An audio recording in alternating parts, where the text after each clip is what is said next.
Hello, everyone. My name is Omar Hatamleh. I'm the author of Between Brains. It's a book that discusses the evolution of artificial intelligence and its impact on the future of jobs, society, economy, and the ethical implications of that emerging technology.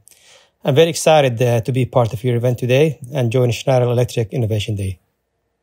So, as a society, we tend to talk about the progress we've made as a species in the last 50 years, 100 years. We went from transporting on horses to landing a man on the moon. So the question is, what is society? What is the world going to look like in the next 25 or 50 years? And that's when things become much more complicated. If you look at the incredible evolution in technology, it's very difficult not only to predict what's happening in 50 years, but probably what's going to happen in the next 10 years. Recent research estimates that 60% approximately of the jobs in the next decade, they haven't been invented yet. So that tells you how fast things are moving as we go along. If we look also at exponential growth in computing, if we look at the 50s, for example, when integrated chips were invented, originally only 2 transistors used to fit there. And now you could put up to 20 billion transistors in that integrated chip. And the challenge now is we're reaching the capability of the spacing between transistors. So we need to look into a different technology. And people are looking at quantum and looking at different capacities. But there is an incredible evolution in the computational field beyond anything we've seen before until now. So if we look at the robotic market, we think in about 3 or 4 years, it's going to be about $70 billion in market. And so that also comes with some challenges because a lot of processes will be automated. People potentially might lose some jobs. Some studies we've seen in 2050, they estimate about 50 million jobs will be lost in manual labor. And that's a discussion we've been discussing since the Industrial Revolution when it first came out. Originally, it was disruptive, but eventually it resulted in much better jobs and people readapted and got different jobs at different places. The question now is, with the emergence of this incredible robotics, how is the market going to look like? And obviously, they will be disrupted to the job markets for manual labor. But the key challenge we have right now with the big difference is actually artificial intelligence. So for the first time in history, we're not only competing with manual labor, but we are competing with intellect. So any job that's intellectual, it will be also competed with this incredible advanced and smart systems. Look, for example, in the medical field, recent research has found that radiologists, and when compared to some of the I consider basic artificial intelligence systems, the artificial intelligence systems was able to do 8 to 9% better diagnosis than some of the best radiologists in the field. So imagine the advancement and the progression when these things become very advanced. How would that affect the medical field? How would that affect engineering fields? How would it affect the legal fields and so on? So you can see not only applicable to manual labor, but also all the intellectual jobs will be affected by that factor, by artificial intelligence. And artificial intelligence is not something new. We've been discussing that for a while. It's been in existence since the 50s. So why now? And I think it's due to 3 main tenets. The first one is the algorithms. So now we have much more advanced, much more capable algorithms compared to the basic archaic systems that we had before, single layer. So now we have deep layer, multi-layer, very advanced systems that we actually can handle much more complex situations. But also, the more advanced these algorithms are, they need more computational power. So the computational power, typically with a computer, it runs in series. So you have a calculation, you finish, you go to the next calculation, and so on. So with the core of the computers, basically we have dual core, quad core, 8.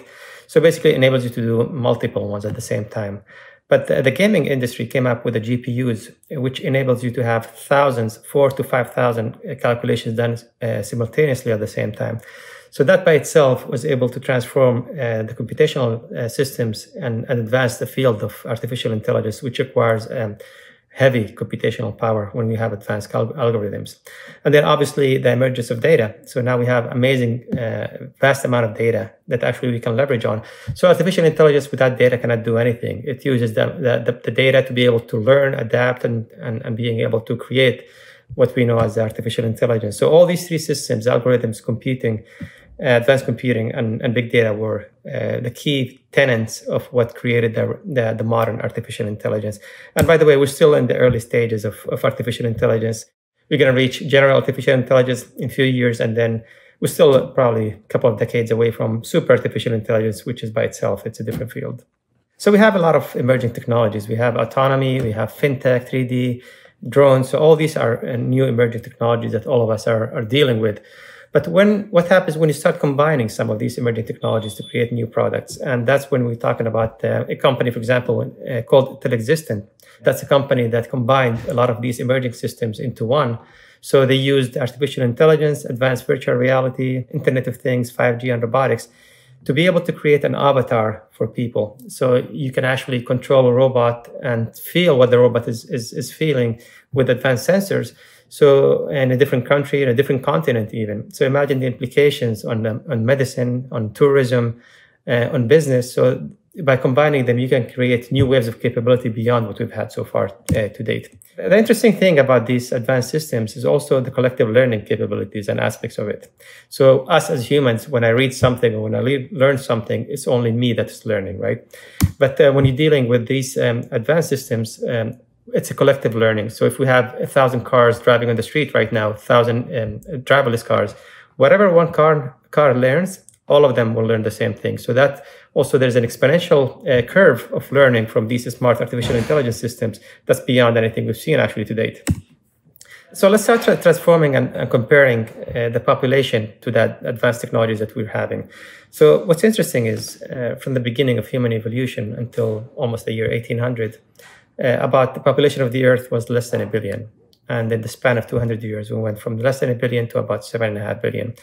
And the UN projects actually in the year 2050, we're going to have about maybe 10 billion people in population. So, and that's, I think it's missing that disruption in the medical field that's happening, the incredible technologies that are emerging. So when you consider, for example, the advances in biotech, advances in artificial intelligence in the medical applications, the 3D printing where you can print actually a heart or an organ, the nanobots will be emerging in the next 15 years. So we combine all these kind of things, I think we'll take the current projections from 10 billion to much above that number. And the average span of human life will also be extending substantially. So it's going to be taken into account. So what happens when you do that and you compare it to the loss of jobs or the less amount of influence that people will have in the job market because of these incredible advances in technology we have. So because of that, we need to look into the future economic models, because the current economic models do not sustain with this incredible increase in advanced technology and the increase in population that we have. So we need to explore different venues for that. But also, we need to actually bridge the gap between academic institutions and the industry. So right now we're producing people from colleges, and they might not be as equipped as they need to be in the future. If somebody goes to a 5-year engineering degree, by the year he finishes 5 years, in 5 years the technology has advanced so much that some of the technologies that have learned is probably antiquated or not used anymore. So there need to be constant bridge or constant communication lines between academia and industry to be able to produce engineers, scientists, or employees that are ready to start becoming useful from the first day of work.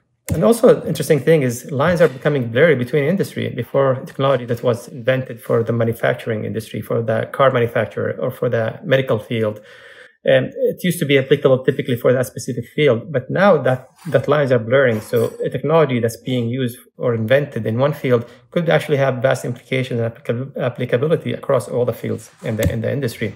So look at the artificial intelligence. It has implications in the legal industry, in finance, medicine, transportation, agriculture, defense. It's vast. It's becoming ubiquitous and across every single industry that we have here. Same thing with the 3D printing. 3D printing was originally intended for producing components. Now it's being used to produce food. It's being used to produce houses and building houses and buildings. It's being used in the clothing industry. It's being used in medical applications to create the organs. So a single industry that was created for one field, it's actually has implication across all the industries as well. So we need to keep that into account. Also, when we strategize about the future markets, we need to not anchor ourselves with the limitations of today's technology. Unfortunately, as humans, we tend to think in a linear fashion, and we're living in an exponential world right now. So when we think about the future, don't anchor yourself with today's technology and the limitations of today's technology, but try to extrapolate what is the state of technology or what emerging technologies will be in space or in place in the next 5 years or 10 years. And by doing that, actually, you'll be able to make much better predictions and better be able to strategize about what's happening. And it's not an easy thing, right? It's very complicated. So, but I think there's some tools that will get you closer to what the state of things will be. So if you start looking, for example, at the number of publications in certain fields, at the investment being put on by venture capital and institutions, by the number of startups in certain fields, by the patents, by the number of graduates graduating from certain technical disciplines, by the amount of revenue. So all these kind of things will be able to give you a better insight, a better idea of what's going to be happening at the micro level or the macro level.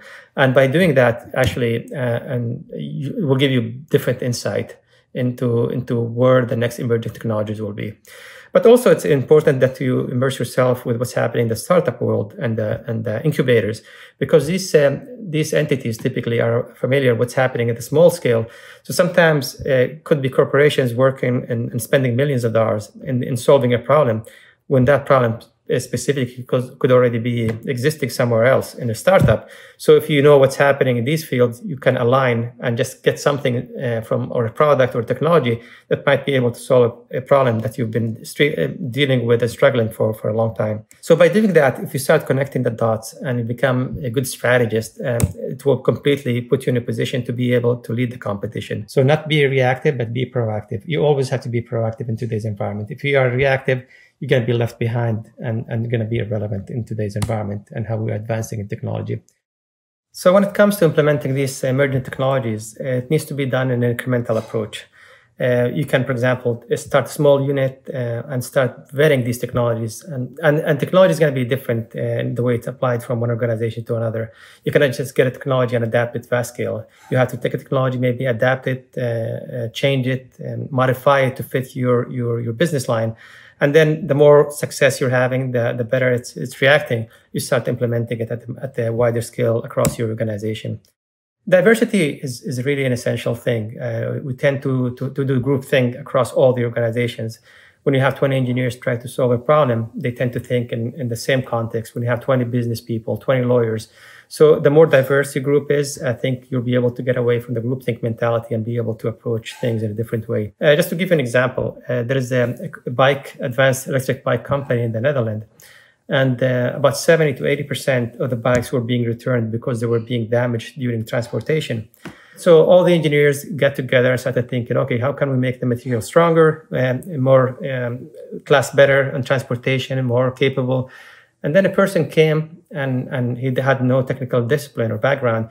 And he said, instead of spending all this time and effort trying to improve or make it stronger, the bicycles, why don't we just print a copy of a TV on the box? And people are shipping these products will assume that you're shipping televisions or advanced electronics, and they will be more careful in the shipping process. And in fact, that was true. They were able to reduce the damage to a portion that was sustainable. Otherwise, the company would have been completely out of business. So that tells you sometimes innovation doesn't have to be expensive. It doesn't require a lot of effort. It could be as simple idea as what I just mentioned in the example here. Also, your portfolio, you have to diversify your portfolio as much as possible. Look at Amazon, for example. They started selling books to selling products. Now they're one of the leaders in the web service arena. They're leaders in the content and media production. They're looking into banking. So the portfolio is so diversified, and I think that's a model that the other industries can follow as well. So acceptation is a biological term. It's referred to something that was created for one function, and then it was co-opted for a completely different use. And to give you an example, it's birds. So the feathers on the birds were not intended for flying. They were intended for thermal regulation. And with biological evolution, eventually these feathers enable the birds to fly. And basically, it's completely different function from what it was intended from. So the same term could be actually implemented in the business world. Just let me give you an example. There was a car mechanic in Argentina. They were having dinner, and they were trying to open one of the wine bottles, and the cork fell inside the bottle, and they started discussing how can they get the cork out of the bottle without breaking it.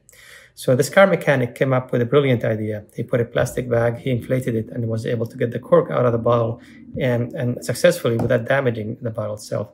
And then he left the dinner and started thinking, that was a neat concept. How can I apply it in a different capacity?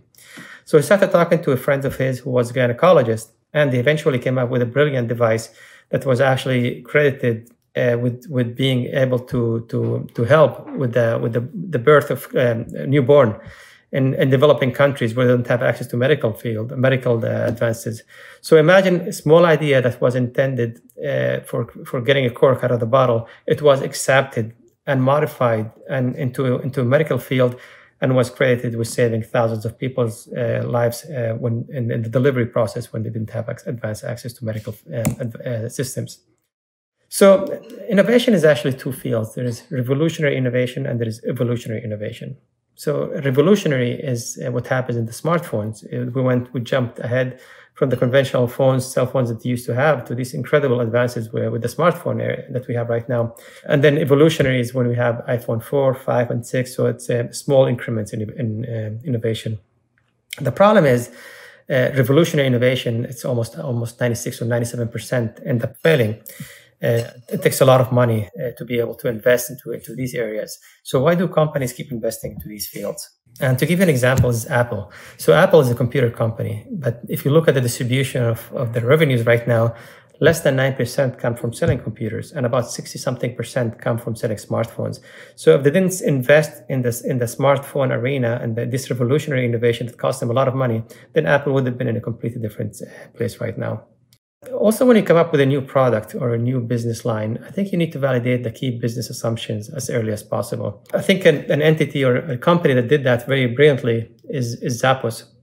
So Zappos, instead of start investing in warehouses and distribution schemes and electronics for developing the sales online.